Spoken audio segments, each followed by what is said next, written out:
FBI, open up. The battering ram hit our front door before I could even process what was happening, the sound of splintering wood echoing through our entire house like an explosion, and I barely had time to register that the voice wasn't coming from my headset before my bedroom door burst open with such force that it slammed against the wall behind it, leaving what I would later discover was a dent in the drywall.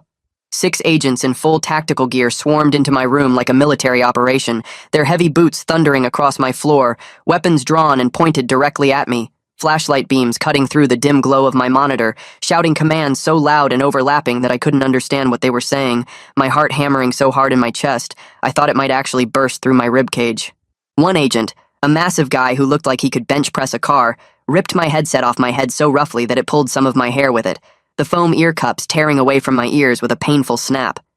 Another agent, equally huge and intimidating, yanked me out of my gaming chair with such force that the chair rolled backward and crashed into my desk, knocking over my energy drink which spilled across my keyboard in a sticky cascade. My mom was screaming downstairs, her voice high-pitched and terrified, and I could hear my dad shouting something I couldn't make out over the chaos erupting all around me. "Hands behind your back!" The nearest agent bellowed directly in my face, his breath hot and smelling faintly of coffee, his eyes hidden behind tactical goggles that made him look inhuman. I put my hands up immediately, my whole body trembling uncontrollably, watching helplessly as my Fortnite character got eliminated on screen, the elimination animation playing out in brilliant colors while the match continued without me. Final 2 players. I'd been so close to my first victory royale, so incredibly close after months of trying, and now it was slipping away as my entire world collapsed around me. They cuffed me roughly, the metal biting into my wrists so tight it hurt, and sat me down hard on my bed, the springs creaking under the sudden impact. Agents immediately began searching everything in my room with methodical precision, their gloved hands rifling through all my possessions like I was some kind of criminal. My PC tower was unplugged and examined, my phone snatched from my nightstand and bagged as evidence, my notebooks flipped through page by page, my closet torn apart with shirts and pants thrown onto the floor in heaps.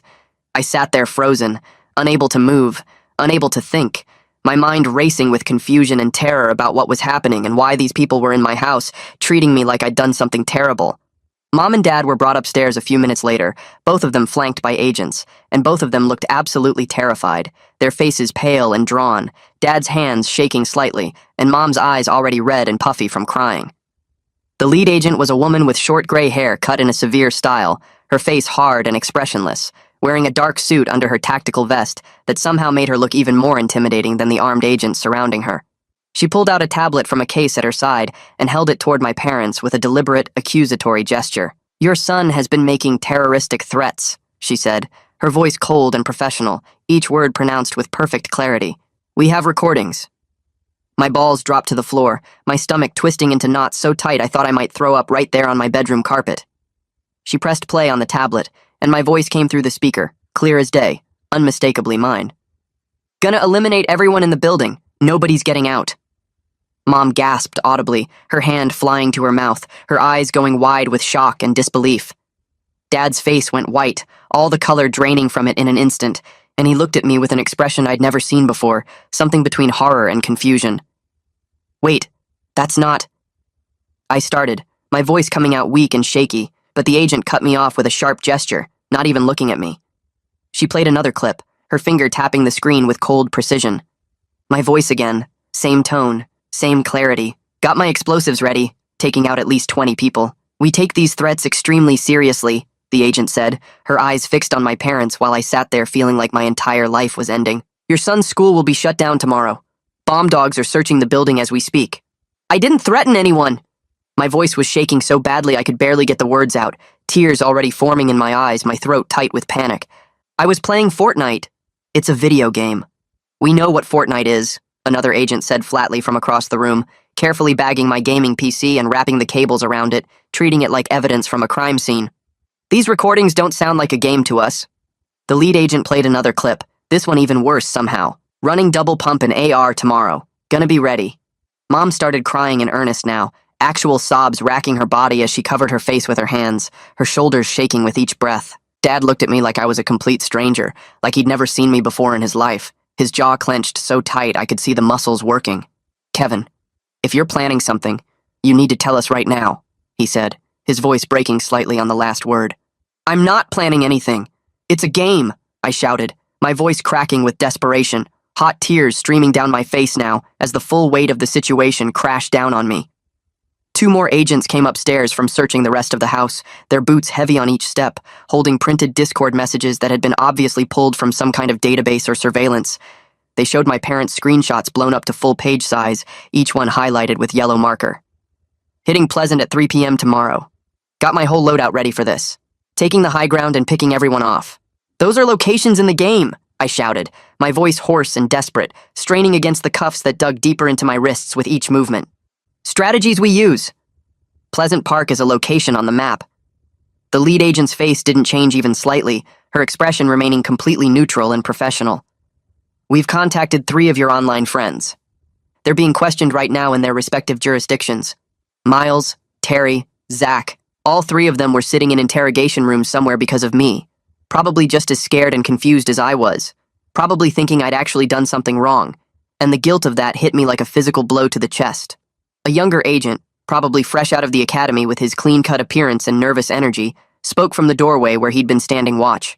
His teachers say he's isolated, eats lunch alone every day, spends all his time gaming. Classic profile. The lead agent showed my parents a pamphlet titled Warning Signs of Teen Violence, the glossy paper catching the light from my monitor, and she named school shootings, her voice taking on a rehearsed quality like she'd given this speech before. Columbine, Parkland, Uvalde, Sandy Hook. Each word made Mom cry harder, her sobs becoming almost hysterical, and I wanted to scream, to make them understand, but my voice felt trapped in my throat. They found my notebook with Fortnite strategies that I'd been keeping for months, filled with building patterns I'd practiced, weapon stats I'd memorized, landing spots marked with careful annotations, drop rates for rare items, shield potion locations, all the details I'd painstakingly collected to improve my gameplay. Tactical planning, the agent said ominously, photographing every single page with her phone, the camera flash making spots dance in my vision. Dad tried to defend me, his voice stronger now, standing up straighter despite the agent looming over him. Kevin's never been violent. He's never even been in a fight. He doesn't have a mean bone in his body. That's what every parent says right before it happens, the agent replied coldly, dismissing his words with a slight shake of her head. Every single time. They bagged my controller, my headset, my mouse, my keyboard, everything that connected me to the outside world and my friends. An agent scrolled through my YouTube history on my phone, reading aloud with a judgmental tone. Hours and hours of combat footage, weapon tutorials, tactical gameplay videos. For Fortnite! I was sobbing now, my chest tight, unable to breathe properly, my vision blurring with tears. It's all Fortnite content. That's what the game is. The agent's radio crackled with static, and a voice came through from the other end. School sweep complete. No explosives found, no weapons discovered. Building is secure. All clear. The lead agent frowned, her brow furrowing slightly, clearly not satisfied with this outcome. Could have stashed them elsewhere. Storage unit, friend's house, vehicle. She turned back to me, leaning down so her face was level with mine, her eyes boring into me. Where are they hidden, Kevin? There's nothing to hide, I screamed, my voice raw and breaking, every word painful to force out. There's nothing because I didn't do anything. My parents were whispering intensely about lawyers now, Dad pulling out his phone with shaking hands, Mom asking if she should call someone, both of them looking lost and terrified. The agents pulled up more recordings, clip after clip, each one more damning than the last without context. My voice saying, pushing now, throwing grenades, full squad wipe, nobody's surviving this, got eyes on the target, taking the shot. Every single phrase sounded absolutely horrifying when stripped of its context, each one building a case against me that seemed ironclad and terrifying. Play the whole recordings, I said, my voice hoarse and barely above a whisper, my throat raw from shouting. Everything, not just pieces. Play them completely. Those are clipped out of context. You're only hearing parts. The lead agent stared at me for a long moment, her expression unreadable, clearly weighing whether this was a legitimate request or a stalling tactic. Then she nodded slowly to the tech agent, a younger guy with glasses who'd been managing the tablet. He pulled up the first recording and let it play completely, from beginning to end without cuts. My voice came through the speakers, and this time it was different. Gonna eliminate everyone in the building. Nobody's getting out. Miles, which building are you pushing in Pleasant? Then Miles's voice, clear and unmistakable, asking his own question. The one near the gas station. How many players are there? Me again, responding naturally. Looks like a full squad. 4 players. We can take them if we coordinate. The agent's face changed subtly, a flicker of doubt crossing her features for the first time. She gestured sharply for another recording. Got my explosives ready. Taking out at least 20 people. Zach, you got grenades too? Then Zach's voice came through, equally clear. Yeah, 6 grenades in my inventory. How many people are left in the match? The tech agent was already pulling up Fortnite on the tablet before the lead agent even asked, typing quickly into the search bar and bringing up the game's map. The map filled the screen showing Pleasant Park, Tilted Towers, Lazy Lake, Retail Row, all the named locations with dozens of buildings everywhere across the colorful landscape. He scrolled through weapon categories with practiced efficiency, showing pump shotgun, SCAR assault rifle, grenades specifically labeled as explosives in the game's inventory system. The lead agent's jaw tightened, her lips pressing into a thin line as understanding began to dawn. She played 3 more recordings in rapid succession, her movements becoming more urgent. Every single one had the same exact pattern, the same structure. My threatening phrases that sounded terrible and violent followed immediately by clear game references that provided context. Locations specifically on the Fortnite map, weapon names directly from the game, player counts in active matches, storm circles closing and forcing combat, squad strategies for coordinating attacks on other players. Someone had deliberately and methodically cut out every single word that proved beyond any doubt I was talking about Fortnite, that these were conversations about a video game. Every mention of the game itself, every reference to virtual locations and digital weapons, every piece of context that would have immediately identified these as harmless gaming communications. What was left after this malicious editing sounded exactly like a terrorist meticulously planning a school attack, discussing weapons and targets and timing with chilling precision. Mom stopped crying, her sobs cutting off abruptly as realization hit her. Dad's face went red with rage, his fists clenching at his sides. But not at me anymore. Not at me, at them, at whoever had done this. Someone edited these recordings, the lead agent said quietly, her voice different now, less certain, almost apologetic. Deliberately stripped every piece of context, submitted them as credible threats through our anonymous tip line. Update. Macintosh pulled up 4 more recordings on her tablet, playing each one completely from start to finish without any cuts or edits. Every single conversation followed the same pattern, where my voice said something that sounded horrible and scary, then immediately continued with clear game references that proved I was talking about Fortnite. The other agents in my room stopped searching through my stuff and just stood there looking uncomfortable, exchanging glances with each other like they were realizing what they'd just done to an innocent kid. One agent near my closet set down the box of old school papers he'd been going through and stepped back from it slowly. Another agent by my desk put my controller back down carefully, almost gently, like he was trying to undo the rough way he'd grabbed it earlier. The massive agent who'd ripped my headset off stood near the door with his arms crossed, staring at the floor instead of looking at me. The atmosphere in my room shifted completely as each recording played, the tension changing from them thinking I was dangerous to them realizing they'd made a terrible mistake. Macintosh's face got harder and more set with each clip, her jaw clenching tighter as the evidence mounted that someone had deliberately and carefully edited these recordings to frame me.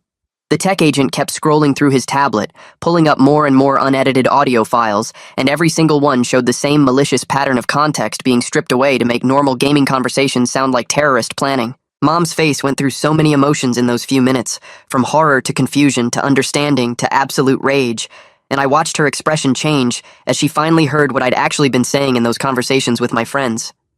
Dad's hands stopped shaking and started clenching into fists instead, his whole body going rigid with anger. But not at me anymore, not even close to being at me. The lead agent finished playing the last recording and looked up at my parents with something in her eyes that might have been regret, or maybe just professional concern about the massive mistake her team had just made. She set the tablet down on my desk next to my spilled energy drink that was still dripping onto the floor in a sticky puddle. Mom's legs just gave out completely, and she collapsed into Dad's arms, her whole body going limp like all the strength had drained out of her at once. Dad caught her and held her up, wrapping his arms around her shoulders while she buried her face in his chest. She was crying again, but it sounded totally different this time. Not scared and confused like before, but relieved and furious at the same time, her sobs mixing with angry sounds I'd never heard her make. Macintosh walked over to me and knelt down in front of where I was sitting on my bed, reaching behind me to unlock the handcuffs personally, instead of having another agent do it. The metal clicked open and suddenly my wrists were free, the pressure releasing all at once. I brought my hands around front and saw deep red marks where the cuffs had been digging in, the skin indented and sore. Macintosh looked at the marks and her mouth pressed into a thin line. Then she looked up at my face and actually apologized, her voice quiet and serious. She explained that someone had deliberately and methodically edited these recordings to make me look like a terrorist, stripping out every piece of context that would have immediately identified the conversations as harmless gaming discussions. She said whoever did this had technical skills and knew exactly what they were doing, knew how to make the evidence look credible enough to trigger a federal response. She told my parents this was a deliberate false report submitted through the FBI's anonymous tip line, designed specifically to get me arrested and traumatize our family. The other agents started packing up the evidence bags they'd filled with my stuff, moving more carefully now, almost apologetically. One agent brought my PC tower back and set it on my desk, unwrapping the cables he'd bundled together. Another agent returned my phone from the evidence bag, handing it to Macintosh, who held it out to me. I took it with shaking hands, my fingers barely able to grip it properly because my whole body wouldn't stop trembling. The tech agent sat down at my desk chair and opened his laptop, connecting it to some kind of mobile hotspot device he pulled from his gear bag. His fingers flew across the keyboard, typing commands and pulling up screens full of data and code that I couldn't understand from where I was sitting. Macintosh stood behind him watching his screen, occasionally pointing at something and asking questions in a low voice. The tech agent explained he was tracing the anonymous tip submission back through the FBI's systems, following the digital trail of how it had been submitted and from where. He said the tip had come through their official online reporting portal with enough technical sophistication to seem credible and urgent, including metadata that made it look like multiple independent sources had submitted similar concerns. Macintosh pulled out her phone and started making urgent calls, pacing back and forth across my room while she talked. And I heard her tell someone to immediately halt the school search and call off the bomb dogs, her voice sharp and commanding. She made another call to local police to clear my name and explain the situation, saying there was no threat and never had been, that the FBI had been manipulated by false evidence. She made a third call to someone at the FBI field office, reporting that they had a false tip situation and needed to launch an internal investigation immediately. The other agents in my room just stood around looking uncomfortable and unsure what to do with themselves, like they wanted to leave but couldn't, until Macintosh dismissed them. One younger agent kept glancing at me and then looking away quickly when I accidentally made eye contact, his face red with embarrassment or shame. Dad held Mom while she cried into his chest, one hand rubbing her back in slow circles, but his eyes were fixed on Macintosh with an intensity that made it clear he was listening to every single word of her phone conversations. Dad's voice suddenly cut through the room, loud and shaking with barely controlled anger. He demanded answers about who would do this and why, asking Macintosh how someone could deliberately try to destroy his son's life with edited recordings. His face had gone completely red, the color spreading up his neck and into his cheeks, and his free hand was clenched so tight his knuckles had turned white. Macintosh ended her phone call and turned to face him, her expression serious and professional. She explained they were launching a full internal investigation to identify the source of the false tip, treating this as a priority case because someone had weaponized federal law enforcement against an innocent teenager. She said they would analyze the submission metadata, trace the IP address, examine the audio editing to identify the software used, and cross-reference everything to find whoever was responsible. She personally guaranteed Dad that they would find the person who submitted the false evidence and hold them accountable for what they'd done to our family. Her voice was firm and certain when she made that promise, looking Dad directly in the eyes. She admitted the FBI had made mistakes in how they'd handled the situation, saying they should have verified more context before conducting a raid, especially on a minor's home. She said new protocols would be implemented to prevent this kind of manipulation from working in the future. Dad wasn't satisfied with that answer, his jaw clenching and unclenching as he processed what she was saying. He asked what would happen to the person responsible, whether they'd face charges for what they'd done. Macintosh said that filing a false report to federal law enforcement was a serious crime that could result in prison time, and if they found evidence of intent to cause harm, additional charges could be added. Mom lifted her face from Dad's chest and asked in a broken voice how someone could be so cruel. What kind of person would do something like this? I sat on my bed trying to process that this nightmare might actually be ending, that the FBI now understood I hadn't done anything wrong, and someone had deliberately framed me. My whole body wouldn't stop shaking no matter how hard I tried to control it, my hands trembling in my lap and my legs bouncing up and down without me meaning to make them move. Mom pulled away from Dad and came over to sit next to me on the bed, wrapping her arms around me and pulling me close. She kept apologizing over and over, saying she was sorry for doubting me even for a second, sorry for not defending me harder when the agents first played those edited recordings. Her voice was thick with tears and guilt, and she held me so tight it almost hurt. I told her it was okay, that the edited recordings had sounded really bad, and I understood why she'd been scared. I explained that if I hadn't known those were my own gaming conversations, I would have thought they sounded scary too, because whoever edited them had done it perfectly to make me look guilty. Mom hugged me tighter and said it wasn't okay, that she was my mother and should have trusted me no matter what. Should have known in her heart that I would never hurt anyone. Dad came over and put his hand on my shoulder, squeezing gently, and I could feel him shaking too. We sat there together on my bed while the FBI agents finished packing up their equipment and evidence bags, the three of us holding on to each other like we were afraid to let go. McIntosh told us she and her team would be working through the night to analyze the submission metadata and identify the source. She said we should try to get some rest and she would contact us as soon as they had any leads or information to share. She handed Dad her business card with her direct cell phone number written on the back, telling him to call any time if we had questions or concerns. The agents filed out of my room one by one, carrying their equipment and the evidence bags full of my stuff that they were returning. The massive agent who'd ripped off my headset paused in my doorway and looked back at me, opening his mouth like he wanted to say something, but then he just shook his head and left without speaking. McIntosh's team worked through the night analyzing everything while we tried to sleep, though I barely managed more than an hour of restless nightmares where agents kept bursting into my room over and over again. Morning came with gray light filtering through my curtains, and I heard voices downstairs that made me tense up until I realized they sounded calm and normal, not aggressive or scary. Dad called up the stairs for me to come down, saying someone was here to see us. I dragged myself out of bed, my body aching like I'd been in a fight, and walked downstairs in the same clothes I'd been wearing when the raid happened. A man in an expensive-looking suit was standing in our living room with a leather briefcase, and Dad introduced him as Brett Chamberlain, an attorney who'd been recommended by someone Dad worked with. Brett looked like he was in his 40s, with neat brown hair starting to gray at the temples, and sharp eyes that seemed to take in everything at once. He shook my hand firmly, and told me he specialized in civil rights cases and federal law enforcement oversight, and he was absolutely furious about how the FBI had handled the situation. His voice was controlled and professional, but I could hear real anger underneath it when he talked about agents raiding a teenager's home based on edited evidence without proper verification. Brett said he'd already been in contact with McIntosh's supervisor and had reviewed the full unedited recordings that proved my innocence. He told us he was taking my case pro bono because what had happened to me was exactly the kind of law enforcement overreach he'd built his career fighting against. Mom offered him coffee and he accepted, sitting down at our kitchen table and pulling out a yellow legal pad from his briefcase. He asked me detailed questions about the raid, taking notes in quick, neat handwriting, and his face got harder and more set with each answer I gave. He was especially interested in how the agents had treated me physically, asking about the handcuffs being too tight and the agent ripping my headset off roughly. Brett explained that he would be filing formal complaints about the FBI's conduct while also working to ensure my record was completely cleared and expunged.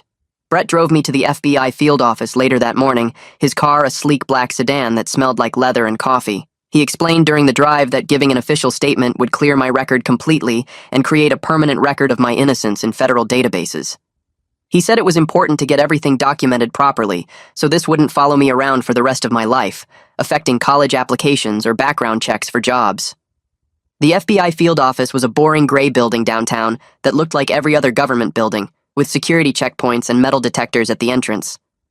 Brett guided me through the process, staying right next to me the whole time, and we were taken to a small interview room with a table and chairs and a camera mounted in the corner. McIntosh was there along with the tech agent and someone Brett introduced as an assistant U.S. attorney who would be handling any potential prosecution of whoever had filed the false report. They recorded my statement, asking me to explain everything about my gaming sessions with Miles, Terry, and Zach. I told them how we'd been playing Fortnite together for over a year, talking every day about strategies and weapon loadouts and where to land on the map. I explained all the terminology we used, how eliminating players was just the game mechanic for winning, how explosives meant grenades and rockets that were items in the game, how buildings referred to structures on the Fortnite map like the ones in Pleasant Park. I described our usual gaming sessions in detail, how we'd coordinate our squad movements and call out enemy positions and celebrate when we got kills or made it to the final circles. McIntosh asked specific questions about the phrases that had been edited into the false evidence, and I explained the context for each one, what we'd really been talking about during those conversations. The assistant U.S. attorney took notes and asked whether anyone at the school or online had ever expressed interest in my gaming conversations, or asked detailed questions about what we talked about during matches. I thought hard about that, but couldn't remember anyone paying particular attention, except for maybe some kids who watched me play during lunch sometimes. The tech agent pulled out his laptop and turned it toward me, showing a complicated screen full of network data and IP addresses. He explained this was the trail from the anonymous tip submission, tracing back through various networks and proxy servers that whoever submitted it had used to try to hide their identity. My stomach dropped hard when he pointed to one specific IP address that he said might be traceable to someone at my school, based on the network signatures and timestamps. He said the submission had been made during school hours on a weekday, from a connection that matched the profile of my school's network. Macintosh leaned forward and confirmed they were narrowing down the source to someone with access to the Discord servers, where I chatted with my friends, because the edited audio had been pulled directly from Discord voice conversations. She explained that Discord kept temporary recordings for quality purposes, but they were usually deleted after a short time, which meant whoever did this had to have been actively recording or capturing our conversations in real time. She said they were working with Discord's security team to identify any unauthorized access to my account or the private servers where we played together. The realization hit me like a punch to the gut that someone I probably knew, someone who went to my school and had access to my Discord conversations, had deliberately done this to me. Someone who'd listened to me playing games with my friends and had carefully edited those conversations to make me look like a terrorist. Brett put his hand on my shoulder and asked if I was okay, and I realized I'd gone completely pale and probably looked sick. Macintosh said they would identify the person responsible and make sure they faced serious consequences for what they'd done.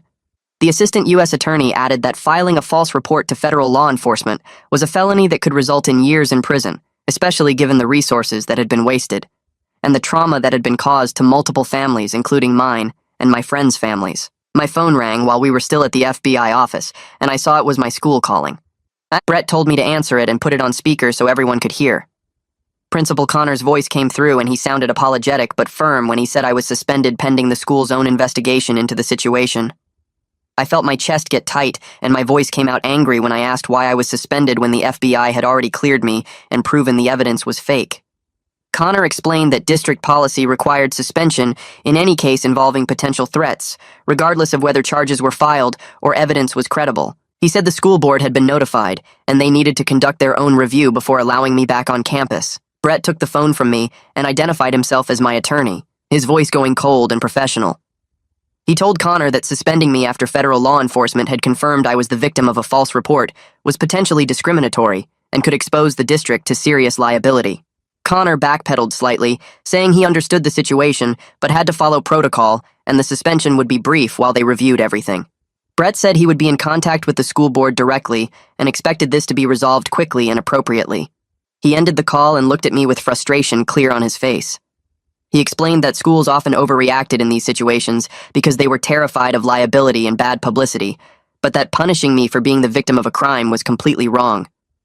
Macintosh added that she would personally contact the school district to explain the FBI's findings and make clear that I posed no threat whatsoever.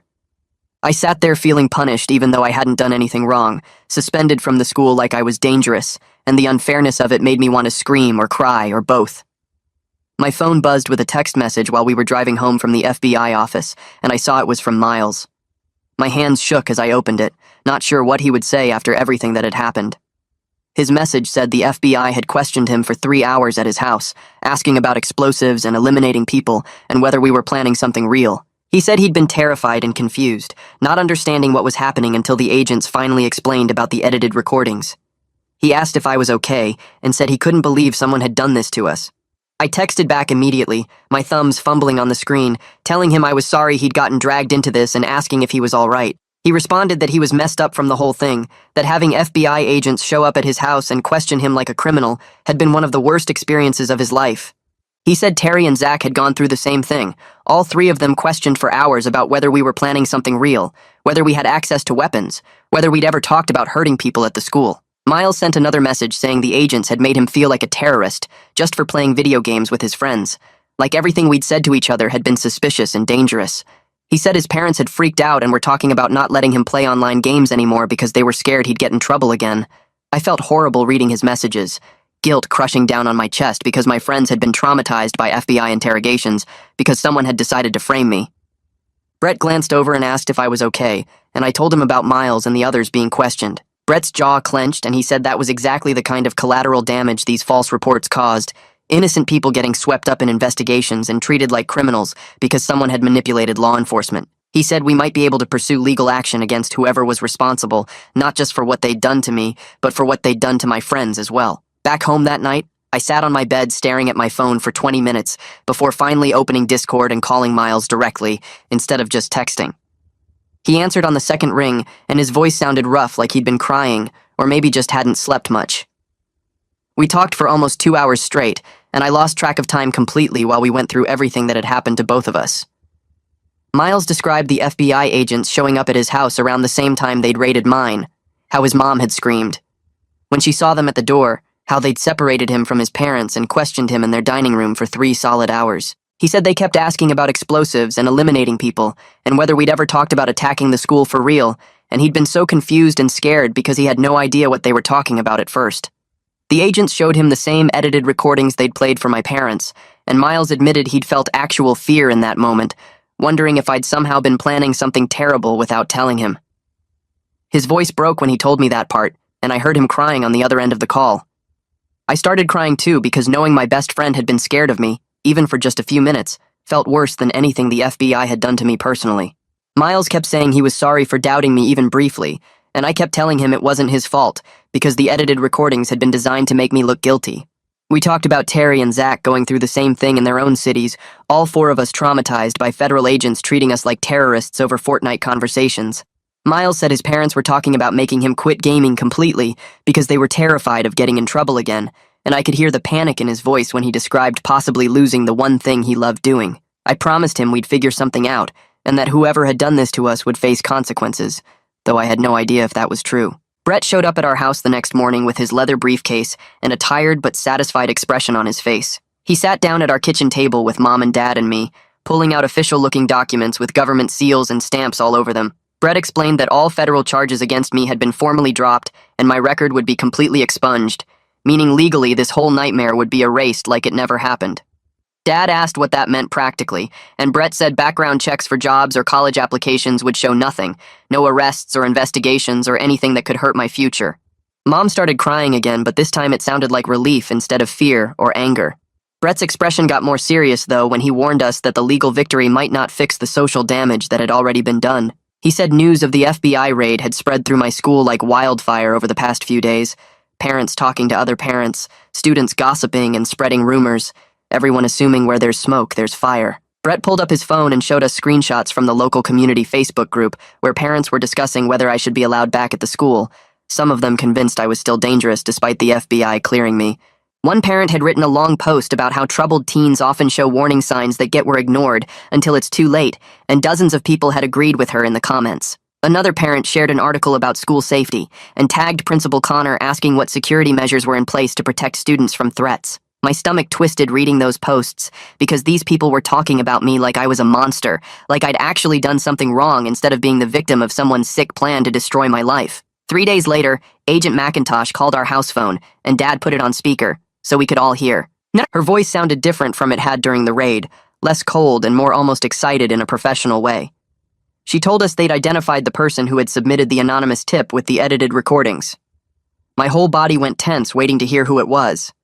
McIntosh said his name was Julian Thornton, a junior at my school who was apparently in my computer science class 3rd period. She explained that their tech team had traced the submission back through multiple proxy servers and VPN connections that Julian had used to try hiding his identity, but he'd made small mistakes that let them track him down.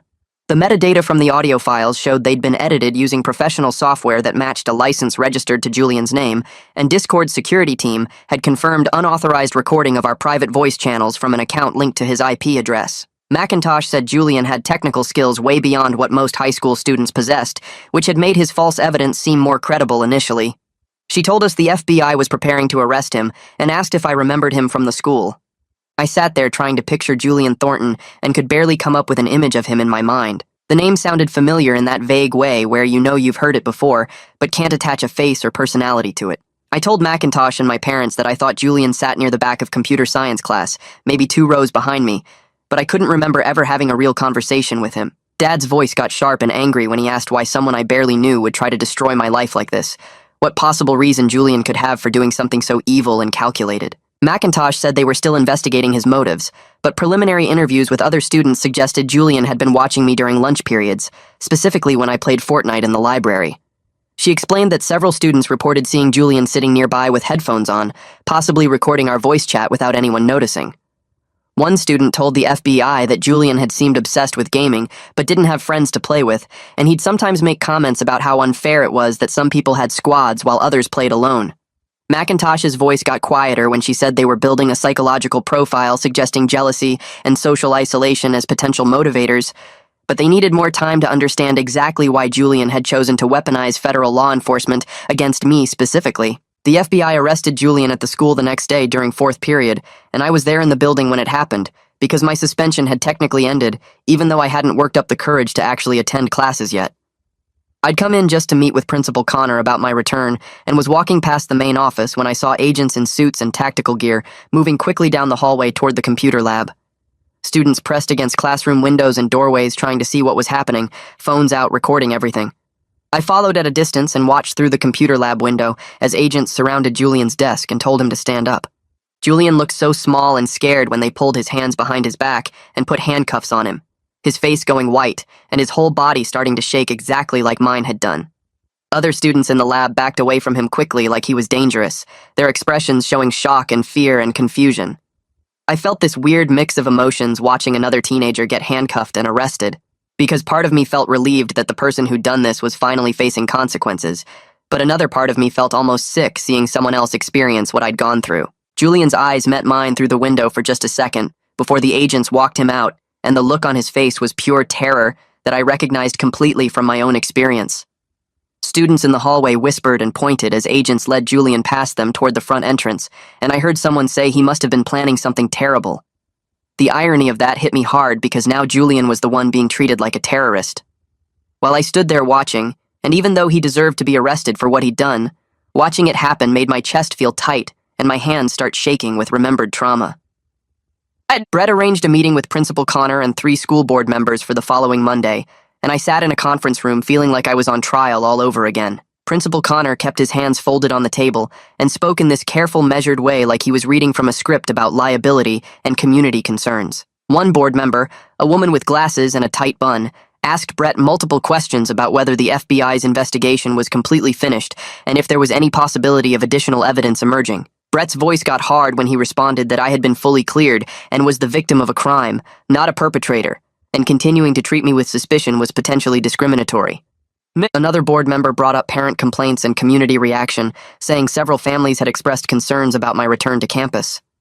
The third board member actually defended me, pointing out that I'd been proven innocent and excluding me from the school would be punishing me for being victimized.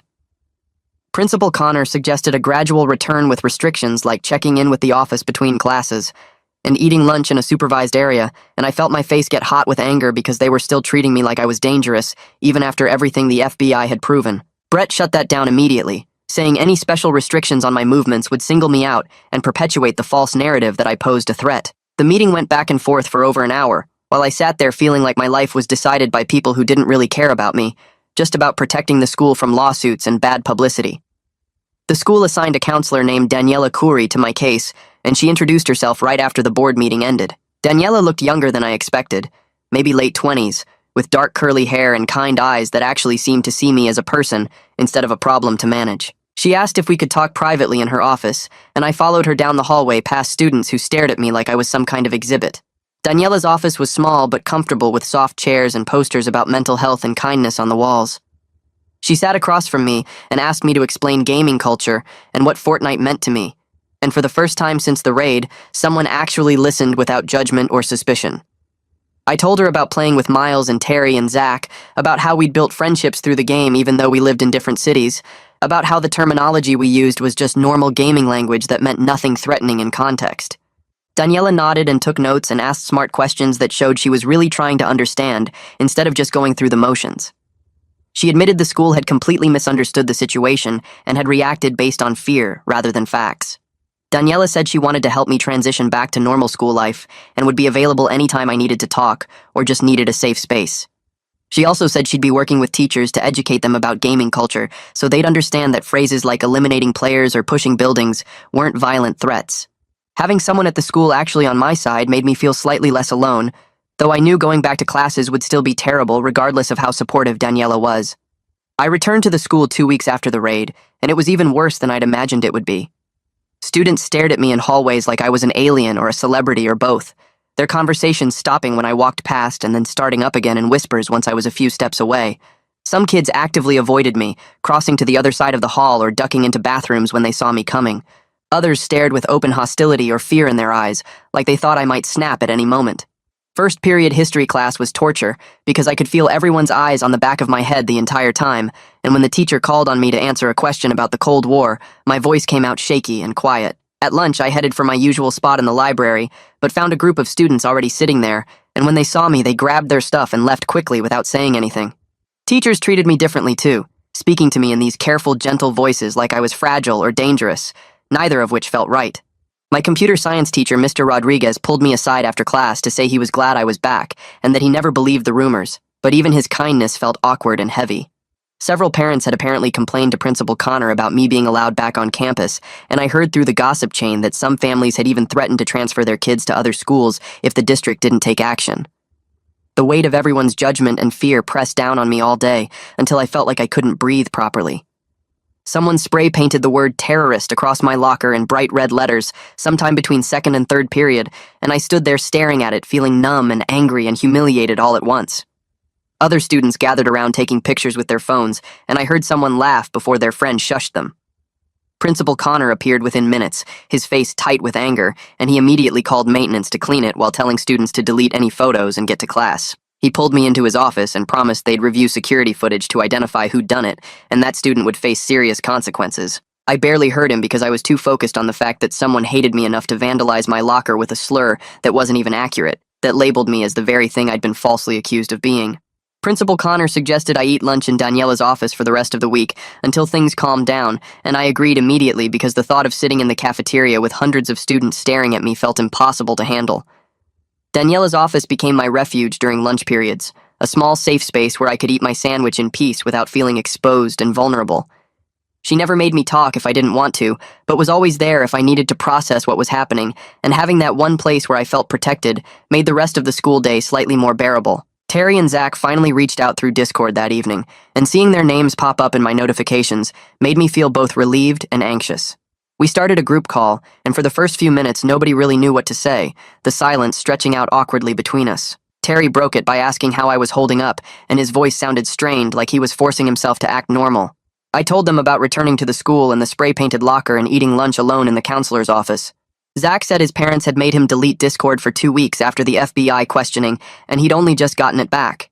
Terry admitted the FBI interrogation had messed him up pretty badly, that he'd had nightmares about agents breaking into his house and arresting him. We talked about Julian getting arrested and how weird it felt knowing someone we'd never really interacted with had been recording our conversations and plotting to destroy our lives. The conversation felt different from our usual gaming sessions, heavier and more careful, like we were all walking on eggshells trying not to upset each other. Zach suggested we play a match together like old times, and we loaded up Fortnite, but even that felt strange and tense. Every time someone said something that could be taken out of context, we'd pause or laugh nervously, hyper-aware of our own words in a way we'd never been before. We made it through one match and got eliminated pretty quickly because none of us were really focused on the game. After we logged off, Terry said he was glad we were still friends and Zach agreed, but I could tell the FBI questioning had traumatized all of them, just like it had traumatized me.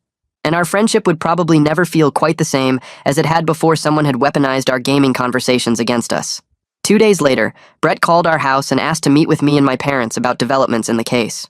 We sat in our living room while Brett pulled papers from his briefcase and explained that Julian's parents had hired a defense lawyer who wanted to discuss a possible plea deal. The lawyer had shared some information about Julian's motives that made my stomach twist into knots all over again. Brett read from his notes that Julian had apparently been watching me during lunch periods for months, jealous of my gaming skills and the friendships I had with Miles and Terry and Zach. Julian ate lunch alone every day just like me, but he didn't have any online friends to play with, and he felt isolated and angry about it. The defense lawyer claimed Julian had wanted to hurt me by getting me in trouble, not understanding how serious the consequences would be when he edited those recordings and submitted them to the FBI. Mom's face went red when Brett explained this, and she asked how being jealous could possibly justify trying to destroy someone's life. Dad sat there shaking his head, his jaw clenched tight, and I could tell he was fighting to stay calm. Brett said the defense was hoping for a reduced sentence in exchange for Julian's cooperation and a formal apology, but the decision about whether to support that or push for maximum prosecution was ultimately up to our family. I sat there feeling this weird mix of anger and confusion because part of me wanted Julian to face the worst possible punishment for what he'd done to me, and my friends and my family, but another part of me just wanted the whole nightmare to end so I could try moving on with my life. Brett explained that Julian could face serious federal charges for filing a false report to law enforcement and causing a false alarm that wasted massive government resources. He said the FBI had calculated the cost of the raid, the school sweep, the bomb dogs, the agent hours, and everything else at over $200,000. The charges could result in years in juvenile detention or even adult prison depending on how the prosecutor decided to handle it. Brett asked what I wanted to do, and I honestly didn't know how to answer that question. Mom said she wanted Julian punished severely for traumatizing our family, and Dad agreed, but they both looked at me waiting for my input. I told Brett I needed time to think about it, and he said that was fine, that we didn't have to decide immediately. Mom and Dad started attending school board meetings the following week, and I went with them to the first one, even though sitting in that conference room with all those parents and board members made me feel exposed and uncomfortable. Mom spoke during the public comment period, her voice shaking but strong, explaining what had happened to our family because the school and the FBI had completely misunderstood gaming culture and terminology. She talked about how agents had raided our home and traumatized us over Fortnite conversations that any gamer would have recognized as harmless if they'd just taken time to understand the context. Dad backed her up, adding that better threat assessment training could prevent other families from going through what we'd experienced. Several parents in the audience nodded along while others looked skeptical or uncomfortable.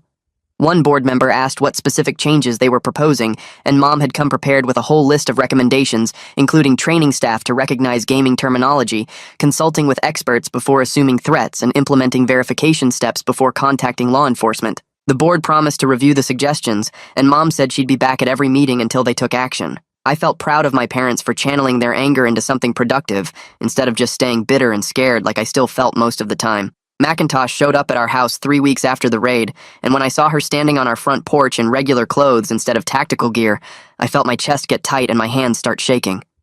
She asked if she could come in and talk to us, her voice quiet and almost apologetic. We sat in the living room again, and Macintosh explained that the FBI was implementing new protocols for handling anonymous tips about potential threats. She said they would now require more verification of context before conducting raids, especially in cases involving minors and online communications. She admitted directly that her team should have verified the context of my gaming conversations before raiding our home, that they'd failed to properly investigate whether the evidence was credible or had been manipulated. Macintosh looked at me when she said she was genuinely sorry for traumatizing me and my family, that she understood her apology couldn't undo the damage, but she wanted us to know the FBI was taking steps to prevent similar mistakes. Mom accepted the apology stiffly, and Dad asked pointed questions about accountability for the agents involved. Macintosh explained there would be an internal review, but stopped short of promising specific disciplinary actions. After she left, I felt weird about the whole conversation because her apology seemed real, but it didn't change what had happened, or how scared I still felt when I thought about that night. I tried loading up Fortnite one evening a few days later, telling myself I needed to stop being scared of something I'd loved doing for over a year. The game loaded fine, and I joined a random squad match, putting on my headset and adjusting the microphone. Everything felt normal at first, dropping from the battle bus and landing near a cluster of buildings. Then one of my random teammates said over voice chat that he was pushing the building ahead, and I felt my chest suddenly get tight like I couldn't breathe properly. My heart started racing and my hands got sweaty on the controller, my vision going blurry around the edges. The words pushing the building kept echoing in my head, mixed with memories of FBI agents playing my edited recordings, and I ripped the headset off and shut down the game completely. Mom found me sitting on my bed shaking and asked what was wrong, then called Daniela the next morning to schedule an emergency counseling session. Daniela met with me that afternoon in her office, and I explained what had happened when I tried gaming again. She nodded like she'd expected this, and explained I was experiencing trauma responses that would take real time to heal. She said my brain had learned to associate gaming language with danger and fear because of what Julian had done and what the FBI had put me through. Daniela taught me some breathing exercises and said we'd work on gradually exposing me to gaming again in a controlled way, but that I shouldn't push myself too hard too fast. Miles texted me out of nowhere on a Saturday morning, saying he was driving down to visit and would be at my house in 4 hours. I felt this rush of excitement mixed with nervousness because I hadn't seen him in person since everything happened. He showed up right on time, pulling into our driveway in his mom's car, and when he got out and walked up to the door, I realized how much taller he was than I'd imagined from just voice chat. We hugged awkwardly on the front porch, and then he followed me up to my room where my gaming setup was back in place after the FBI had returned my equipment. Miles suggested we play some Fortnite together, and I hesitated, telling him about my panic attack. He said we'd take it slow and keep our voice chat conversations super casual and aware. We loaded into a duos match, and Miles kept checking in with me, asking if I was okay every few minutes.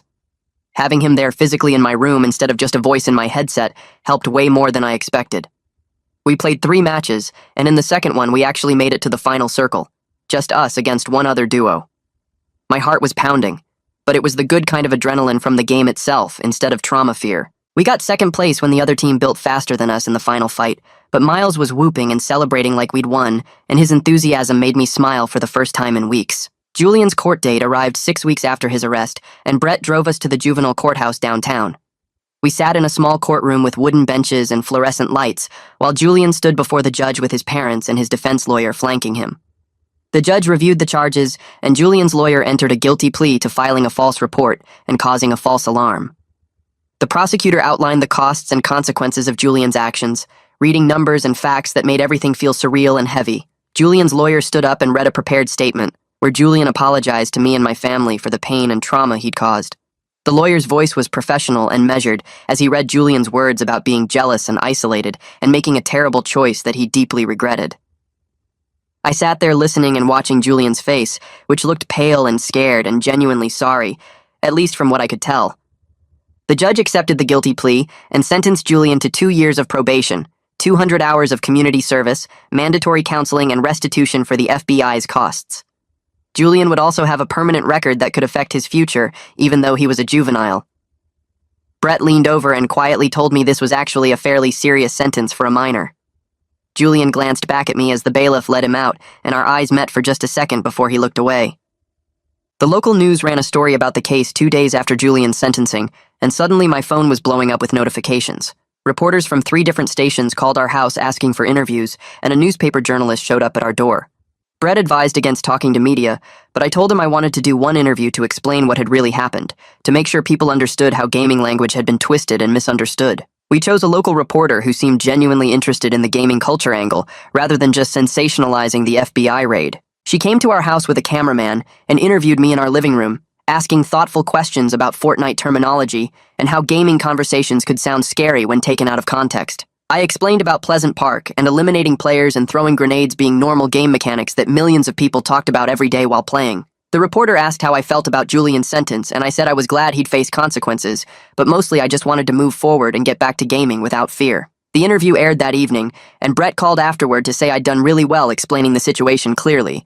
My interview segment got picked up by gaming news sites and started spreading through Reddit and Twitter and Discord servers. I woke up the next morning to hundreds of messages from people I'd never met, most of them supportive and sharing their own stories. Other gamers told me about times police had been called because neighbors overheard them talking about weapons or attacks during Call of Duty or Counter-Strike matches. One guy described having cops show up at his apartment because his roommate heard him yelling about planting bombs in CSGO and didn't understand he was playing a video game. A woman messaged about her son getting suspended from the school for talking about Minecraft TNT with his friends, teachers thinking he was discussing real explosives. Reading all these messages made me realize I wasn't alone in experiencing this kind of misunderstanding, that gaming culture was still so foreign to many adults and authorities that innocent conversations got twisted into threats. Some gaming advocacy groups reached out asking if I'd be willing to speak at events or help with educational campaigns about gaming terminology. I told Brett about the offers, and he said we should think carefully about which opportunities made sense, but that sharing my story could genuinely help prevent similar situations. Terry and Zach both showed up at my house during spring break, their parents having coordinated to let them visit for a long weekend. Seeing all 3 of my gaming friends together in person felt surreal and amazing after everything we'd been through. We set up in my room with extra chairs and monitors, preparing for our first full squad gaming session since the raid. Everyone was nervous at first when we loaded up Fortnite and joined a match, hyper-aware of every word we said on voice chat. Terry made a joke about being careful with our language, and we all laughed, but it sounded forced and uncomfortable. We dropped into the map and started looting buildings, calling out items and enemy positions in stilted, careful phrases that didn't sound like our normal communication. Zach said something about pushing a building, and we all went quiet for a second before Miles broke the tension by making another joke about watching our words. Gradually, over the next few matches, we started falling back into our natural rhythm, using the terminology we'd always used, remembering that these were just words describing a video game we loved. By the 4th match, we were coordinating smoothly, finishing each other's call-outs, celebrating eliminations with our usual enthusiasm. We didn't win that session, but we got 3rd place in one match and had more fun than I'd had in months. The 4 of us together finally feeling like a real squad again, instead of trauma survivors walking on eggshells around each other. We loaded into another match an hour later and dropped at Pleasant Park like we'd done hundreds of times before, the 4 of us coordinating our landing spots and calling out loot as we searched through buildings. The storm circle formed and we rotated toward it, picking up eliminations along the way, and our communication flowed smooth and natural like nothing bad had ever happened to us. Terry spotted a squad rotating late, and we pushed them hard, building and editing faster than they could react, and we wiped them in less than 30 seconds. Final 10 players. My heart started beating faster, but it was good adrenaline, the kind I'd missed so much during all those weeks when gaming felt scary instead of fun. Miles called out another team to our left, and Zach threw grenades to flush them from their builds while Terry and I pushed from different angles. 2 more eliminations. Final 6. The storm circle got smaller, and we held high ground in a tower we'd built, watching the remaining players fight below us. Final 4. 1 team remained, and they had good position in a brick fortress they'd constructed near the center of the safe zone. Miles suggested we wait for them to rotate, but I said we should push now while they were focused on the storm, and everyone agreed immediately like they trusted my call completely. We jumped down and rushed their build, editing through walls and floors faster than they could patch them, and suddenly we were inside their box trading shots at close range. Zach got knocked, but Terry revived him while Miles and I finished the last 2 players. Victory Royale. The screen exploded with gold and celebration effects, and all 4 of us were screaming into our headsets, whooping and laughing and talking over each other about the final fight. Miles kept replaying the moment we breached their walls, and Terry was laughing, so hard he could barely breathe. I sat there staring at the victory screen, feeling this weird mix of pure happiness and sadness at the same time because this moment should have happened months ago, back when gaming was just gaming and nobody had tried to destroy my life over it. The celebration felt amazing, but also like something that had been stolen from us and only now given back, damaged and different. We played 3 more matches that night and didn't win any of them, but nobody cared because we'd finally gotten that first victory royale together as a complete squad. Principal Connor called me into his office 2 weeks after spring break ended, and I walked down the hallway feeling nervous like I always did when summoned to the main office, even though I hadn't done anything wrong. He sat behind his desk looking uncomfortable and asked me to close the door, then explained the school board wanted to do an assembly about online safety and understanding gaming culture. He said they thought it would be powerful if I spoke to the students directly about what had happened and how gaming language had been misunderstood. My stomach twisted into knots at the thought of standing in front of the entire school talking about the FBI raid and everything that followed. I told him I wasn't sure I could do that speaking in front of hundreds of students who already thought I was weird or dangerous sounded impossible. Connor leaned forward and said he understood it would be difficult, but that my story could help other students understand that gaming wasn't dangerous, that the real danger was people not understanding gaming culture and jumping to wrong conclusions. He promised I wouldn't be alone up there, that Daniela would be with me, and I could prepare exactly what I wanted to say ahead of time. I sat there thinking about all the students who'd avoided me in hallways and the ones who'd stared at me like I was a threat, and I realized maybe this was a chance to make them understand what had actually happened. I told Connor I'd do it, but I needed time to figure out what to say. The assembly happened 3 weeks later in the school auditorium, and I stood backstage feeling sick to my stomach while students filed in and filled the seats. Daniela stood next to me going over my notes one more time and reminding me to breathe and take my time. Principal Connor walked out first and explained why we were having this assembly, talking about online safety and the importance of understanding gaming culture before making assumptions. Then he introduced me, and I walked out onto the stage with my note cards shaking in my hands, staring at hundreds of faces looking back at me. I started talking, and my voice came out quiet and shaky at first, but I pushed through and explained what Fortnite was and how millions of people played it every day, using specific terminology that sounded scary if you didn't understand the context. I described how phrases like eliminating players and throwing grenades were just normal game mechanics, not violent threats, and how someone had deliberately edited my gaming conversations to make them sound like terrorist planning. I talked about the FBI raid and how terrified I'd been, how my friends had been questioned for hours, how my whole life had been turned upside down because someone decided to weaponize law enforcement against me out of jealousy. I explained that gaming wasn't dangerous and gamers weren't violent, that we were just people who enjoyed playing games together and building friendships online. My voice got stronger as I kept talking, and I made eye contact with students in the audience, seeing some of them nodding along and others looking surprised or thoughtful. I finished by saying that I hoped nobody else would ever go through what I did, and that understanding each other's hobbies and interests was important for preventing these kinds of terrible misunderstandings. The auditorium was quiet when I finished, and then students started clapping, not everyone but enough that it didn't feel hostile anymore. I walked off stage with my legs shaking, and Daniela gave me a hug and told me I'd done great. 3 students came up to me after the assembly while I was getting my stuff from my locker, and one of them apologized for avoiding me in the hallways, saying he'd been scared because of the rumors, but now understood what had really happened. Another kid admitted he played Fortnite too, and felt guilty for not defending me when other students were spreading lies, saying he'd been too worried about becoming a target himself. The third student just shook my hand and said what happened to me was messed up, and he was glad I was okay. More students approached me over the next few days with similar apologies, and a few even asked if they could add me on Discord to play sometime. The hostel stairs and hallways decreased, and while some students still avoided me, it felt less like fear and more like awkwardness about not knowing what to say. Summer arrived and brought this feeling of things finally settling into something close to normal, though I knew normal would never be exactly what it was before. I gamed regularly with Miles and Terry and Zach, our squad running matches almost every night and racking up more victory royales without the fear that had haunted me for months. Mom and Dad stopped hovering over me constantly, though I'd catch them checking on me more often than they used to, like they needed to reassure themselves I was really okay. Dad helped me research gaming conventions, and we found one happening in August that featured Fortnite tournaments and panels about gaming culture, and he bought tickets for both of us to attend together. I marked the date on my calendar and felt genuinely excited about something in my future instead of just trying to survive each day. Life wasn't perfect, and I still had bad days when I'd remember agents swarming my room or hear my edited voice saying threatening things I'd never meant, but those days came less often and hurt less sharp. I started sleeping better and eating normal meals again, and I even joined the computer science club at the school where other students actually wanted to talk to me about programming and game design. Some nights I'd lie in bed thinking about everything that had happened, and feeling grateful for the friends who'd stuck by me and the family who'd fought for me, and the people like Brett and Daniela who'd helped me through the worst parts. Julian was serving his sentence and facing consequences for what he'd done, and while part of me still felt angry about the damage he'd caused, another part just felt sad that his jealousy and loneliness had driven him to hurt people so badly. I loaded up Fortnite one evening in late July and saw Miles, Terry, and Zach all online already, their names glowing green in my friends list. And I smiled before clicking join party and hearing their familiar voices come through my headset asking if I was ready to play.